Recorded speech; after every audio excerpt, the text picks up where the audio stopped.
Episode 5 of Season 2. Multi-entity, multi-country.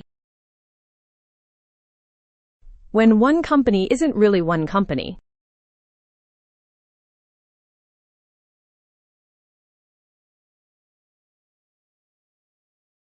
Six pieces to this one.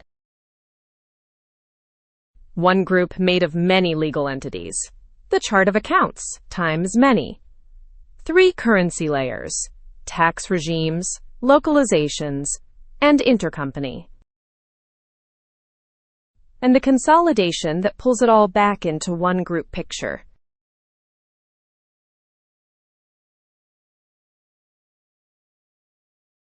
The first thing to understand about a multinational business is that the company is almost always a group. From the outside, it has one name and one logo. From the inside, a holding company at the top, and anywhere from 10 to a couple of hundred legal entities underneath it. Each of those entities is a separately incorporated business, a full legal person in its jurisdiction with its own full set of books. Why? Tax optimization, liability ring fencing, local regulatory requirements, acquisitions that never got merged.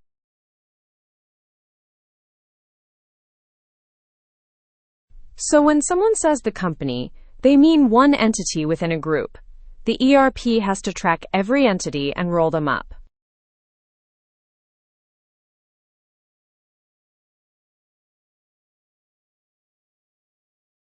Every entity has its own chart of accounts. If each entity designs its own, consolidation becomes a nightmare. 40 different ways of saying revenue. So most groups run on a group chart of accounts, with local charts layered beneath it per entity. Revenue is always revenue. Cost of goods sold is always cost of goods sold. Below that, entities add local detail for statutory reporting. Chart mapping is one of the highest leverage decisions in the whole implementation.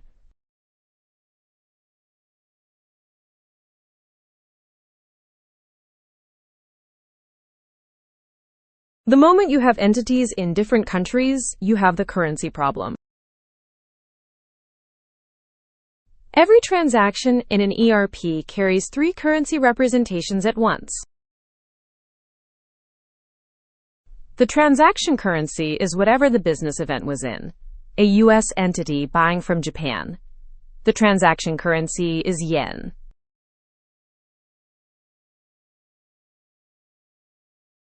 The local currency is the home currency of the entity booking the transaction.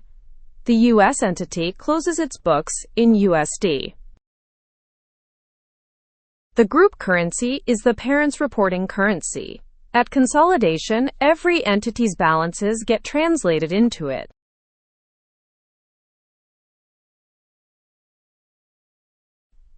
Three rates. 3 rounding paths. 1 foreign exchange gain or loss account to catch the drift.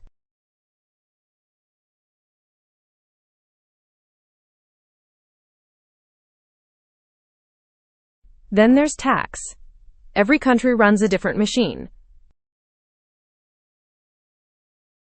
VAT in Europe, a value-added tax that threads through every stage of sales and purchases and generates a statutory return every period.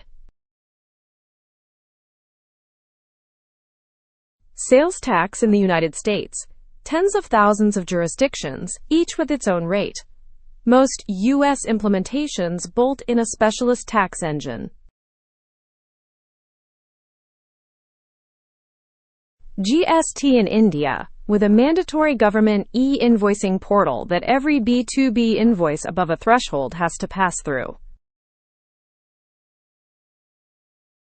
Withholding tax in many jurisdictions. The payer holds back a percentage and remits it straight to the tax authority. That's why the German ERP screen looks different from the US. Localization is what the local tax office sees.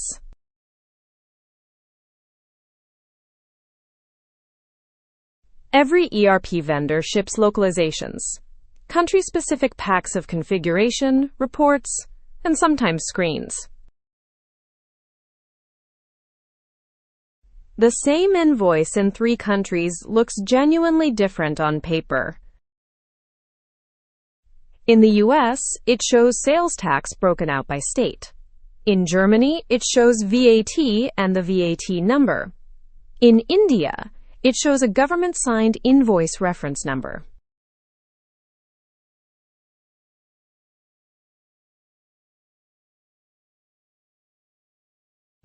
The product underneath is the same. The localization layer is what makes it legal in each country.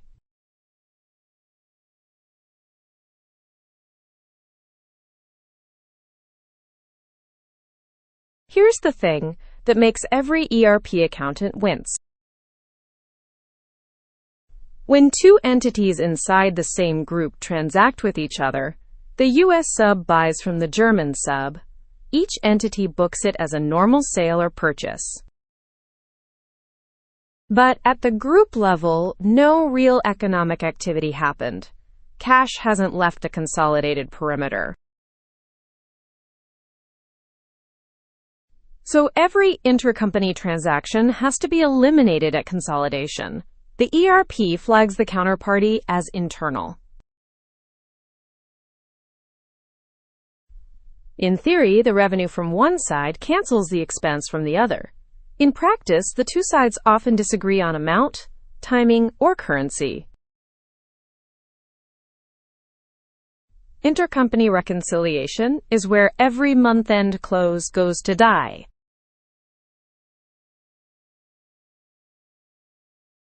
Once every entity has closed its local books, consolidation begins. 3 steps, in order. Translate. Every entity's balances convert from local currency to group currency. Closing rate for balance sheet, average rate for income statement.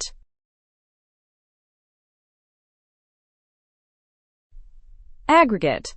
The translated balances in group accounts get summed together into one set of group numbers.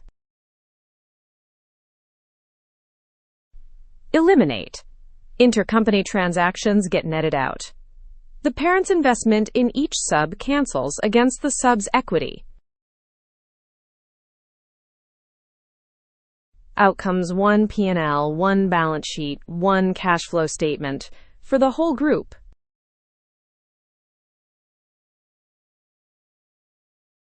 Ask experienced practitioners what the hardest domain in ERP is, and most will say some version of anything that crosses entity boundaries.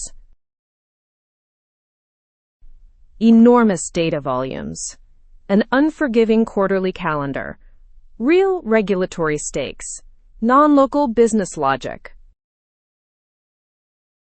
On every program, the multi-entity track stabilizes last, country by country, months of reconciliation, nervy first quarters on the new system.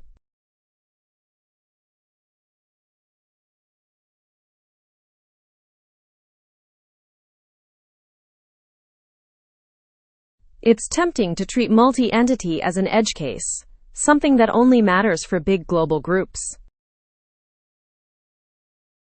The reality: the moment a company has a second legal entity, the whole complexity stack starts to apply. A finance director thinking about the chart of accounts is thinking about consolidation. A CIO choosing between vendors is thinking about VAT and GST.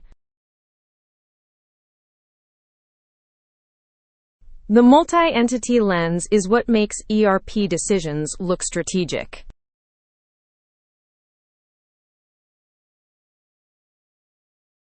Quick recap. One group is usually many entities. Group chart plus local charts. Mapping decides whether consolidation is mechanical or misery. 3 currencies on every transaction, 3 rates, 1 FX gain-loss account. Tax regimes need localizations: VAT, sales tax, GST, withholding. And consolidation nets it all into one group report.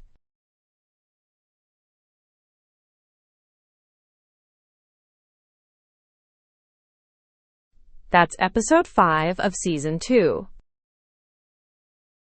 Episode 6 closes out the season by pulling the camera all the way back. Instead of any one feature, what the whole thing actually costs: license, implementation, total cost of ownership. See you there.